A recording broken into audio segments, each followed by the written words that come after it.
नमस्कार, between the lines with Niranjan में आपका स्वागत है। आज हम बात करेंगे बिहार में जो एसआईआर हो रहा है, स्पेशल इंटेंसिव रिव्यू जो हो रहा है वोटर लिस्ट का, उसमें अभी तक लाखों जो हैं वो विदेशी जो हैं संदिग्ध वोटर मिल चुके हैं और उन सभी वोटरों को नोटिस दे दिया गया है कि आप अपनी नागरिकता प्रमाणित करें।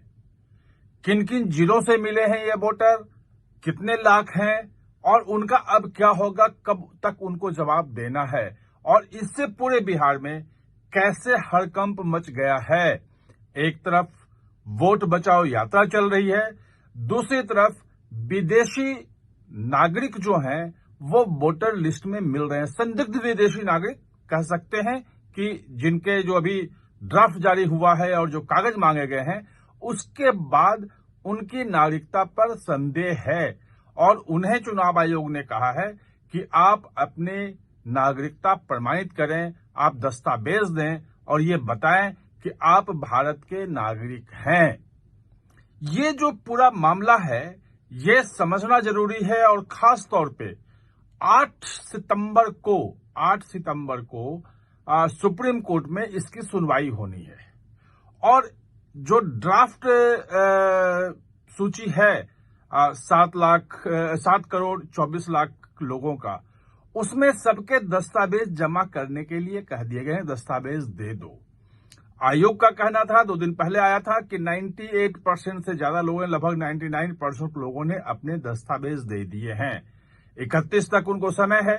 1 तारीख को वो जो ड्राफ्ट है उस ड्राफ्ट के आधार पर जो दस्तावेज आएंगे वो फाइनल सूची जारी कर दी जाएगी। उसके बाद 1 महीने तक 25 सितंबर तक जो है या 30 सितंबर तक सबको अपनी आपत्ति करनी होगी। जिसका नाम मतदाता सूची में नहीं है वो अपनी आपत्ति कर सकते हैं दर्ज, वहां जो वीडियो के यहां कर सकते हैं और कलेक्टर के यहां भी कर सकते हैं, अपील कर सकते हैं और उसके बाद अगर लगा कि नहीं उनकी बात सही है तो फिर उनका नाम शामिल किया जाएगा और 1 अक्टूबर को फाइनल मतदाता सूची जारी हो जाएगी, जिसके आधार पर बिहार में नवंबर में विधानसभा के चुनाव होंगे। आपको बता दें कि इसके पहले ही जो एसआईआर के तहत 65 लाख जो मतदाता हैं उनके नाम कट चुके हैं और जो नाम कटे हैं उनमें लगभग 22 लाख जो हैं वो मृत पाए गए हैं, जो मर गए थे और उनका नाम मतदाता सूची में था। लगभग 35 लाख ऐसे हैं जो परमानेंट शिफ्ट हो गए हैं, जो बिहार छोड़ के कहीं दूसरे राज्यों में चले गए हैं, वहां परमानेंट रहते हैं और वहीं रह रहे हैं घर पे, वहां बिहार में है ही नहीं उनका कुछ। और 7 लाख ऐसे हैं जिनका 2 जगह पे नाम था। तो 65 लाख पहले कट चुके हैं और अब जो नाम आया है वो 8 जिलों में केंद्रित हैं। ये मुख्यतः 8 जिलों में है, जिलों का नाम भी बताऊंगा। और ऐसे लगभग 3 लाख मतदाता मिले हैं जिनके विदेशी होने का संदेह है, यानी कि उन्होंने जो दस्तावेज दिया है और दस्तावेज में भी आधार को भी शामिल करने के लिए कह दिया था कि आधार के साथ ऑनलाइन भी कर सकता है, ऑफलाइन भी हो सकता है। सुप्रीम कोर्ट में तमाम सुनवाई हुई थी, वो सब हमने आपको बताया था कि कैसे कैसे क्या हुआ था। अब 8 सितंबर को फिर से उसकी सुनवाई है और इस बीच में कई राजनीतिक दलों ने याचिका दाखिल की है और वो याचिका स्वीकृत भी हो गई है। 8 सितंबर को उसमें सुनवाई होगी, जिसमें ये जो ड्राफ्ट सूची तैयार है और जो दस्तावेज देने के लिए कहा जा रहा है, ये मांग की गई है कि दस्तावेज देने के लिए 4 हफ्ते का और समय दिया जाए। खैर, उसके पहले ये खत्म हो जाएगा। 8 को जब सुनवाई होगी तो जब होगा उसमें जो भी बातें होगी हम आपसे चर्चा करेंगे।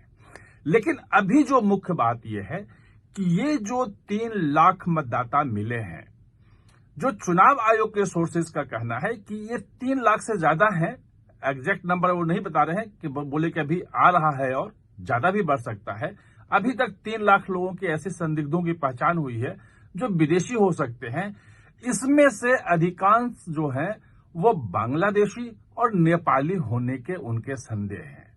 नेपाल से पोरस बॉर्डर है, आना जाना है, वो जानते हैं। बहुत सारे मतदाता ऐसे हैं जो नेपाल के नागरिक हैं लेकिन भारत में ही मतदाता हैं, ये उनको है और ये अब उनको साबित करना है कि वो सचमुच में भारत के नागरिक हैं। प्रमाणित करना होगा अपने आप को। और ऐसे ही बांग्लादेशी होने का संदेह भी बहुत बड़ी संख्या में मतदाताओं को है। और जो एरिया जहां जहां माना जा रहा था कि अवैध जो है घुसपैठिए रह रहे हैं, बाहर के लोग आके रह रहे हैं, मतदाता सूची में इन्फिल्ट्रेट कर चुके हैं, शामिल करवा चुके हैं अपने आप को, वही जगह आ रहा है।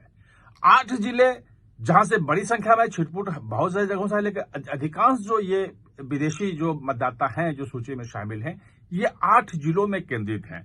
ये 8 जिले जो हैं पूर्वी चंपारण है, पश्चिमी चंपारण है, मधुबनी है, किशनगंज है, पूर्णिया है, कटिहार है, अररिया है और सुपौल है। ये वही इलाका है जहां बड़े पैमाने पे डेमोग्राफी चेंज हुआ है, बड़े पैमाने पिछले कुछ दशकों में वहां पे मुस्लिम पॉपुलेशन बहुत ज्यादा बढ़ गया है और इन्हीं जगहों पे अवैध बांग्लादेशी घुसपैठियों के आकर रहने की आशंका तमाम सुरक्षा एजेंसियां बता रही हैं और तमाम अखबारों में भी इस ढंग की खबरें आ रही हैं।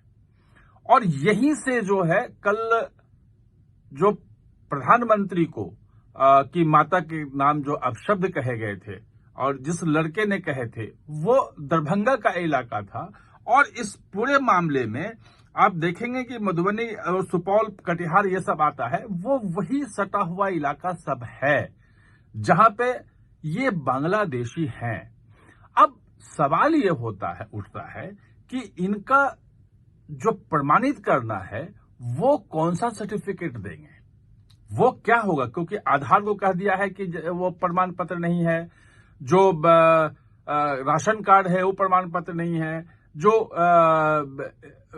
चुनाव आयोग का अपना एपिक नंबर है, जो एपिक कार्ड है, चुनाव आयोग का पहचान पत्र है, वो माने नहीं है।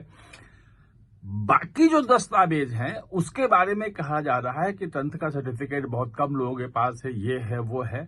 लेकिन 2 चीजें और निकाली है इस मामले में और एक यूनिक तरीका निकाला है।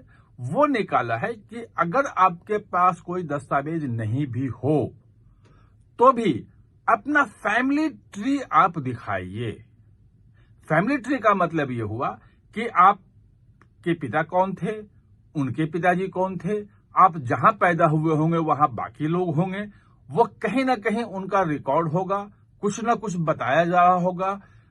पुराने मतदाता सूची में उनके नाम हो सकते हैं अगर वहां पैदा हुए थे। आपको अपनी कम से कम फैमिली ट्री बतानी होगी, बाकी चीजें प्रमाणित करना होगा, ये चुनाव आयोग को संतुष्ट करना होगा कि आप सचमुच में भारत के नागरिक हैं। नहीं तो 65 लाख पहले गया और ये 3 लाख और है और 3 लाख की संख्या अभी बढ़ सकती है। तो जो आशंका थी कि बड़ी संख्या में अवैध बांग्लादेशी, अवैध विदेशी घुसपैठिए जो हैं वो मतदाता सूची में शामिल हैं, वो आशंका अब सही साबित हो रही है। देखना यह है कि चुनाव आयोग इसमें निकाल पाता है, नहीं निकाल पाता है, सुप्रीम कोर्ट क्या फैसला करता है, 8 तारीख को क्या सुनाता है, सब देखने की बात है। आप हमारे साथ चर्चा में जुड़े, इसके लिए बहुत बहुत धन्यवाद। और हाँ, चैनल को सब्सक्राइब करना ना भूलें, इसका बेल आइकन दबाएं ताकि नया वीडियो कोई भी आए तो उसका नोटिफिकेशन समय पे आपको मिल जाए।